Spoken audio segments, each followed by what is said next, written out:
Good evening, ladies and gentlemen. Welcome back to the channel here on RBM.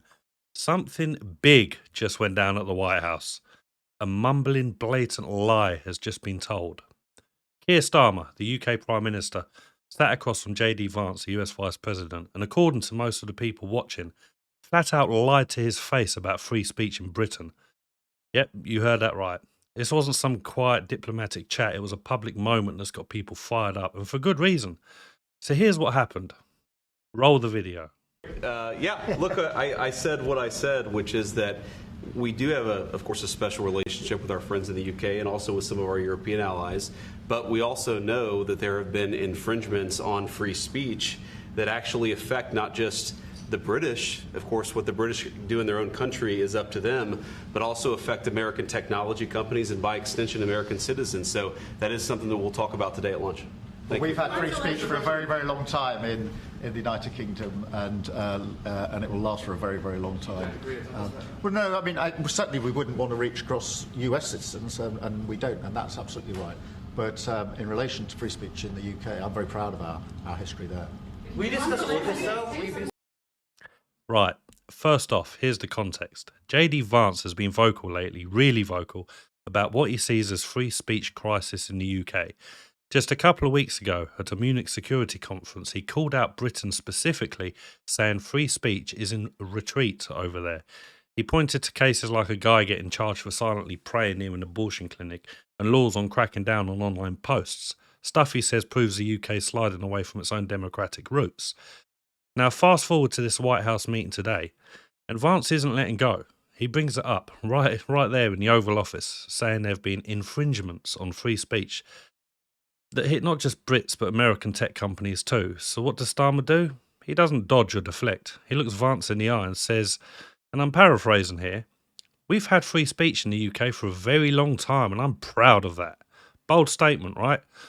On the surface it sounds like a solid defence, but here's where it starts to unravel, and why a lot of people are calling this a flat out lie.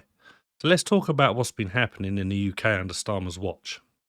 Since he took office, his government's been doubling down on laws like the Online Safety Act. This thing's been around since 2023, but now it's in full swing. Hundreds of people have been charged for what's called threatening communications or fake news online.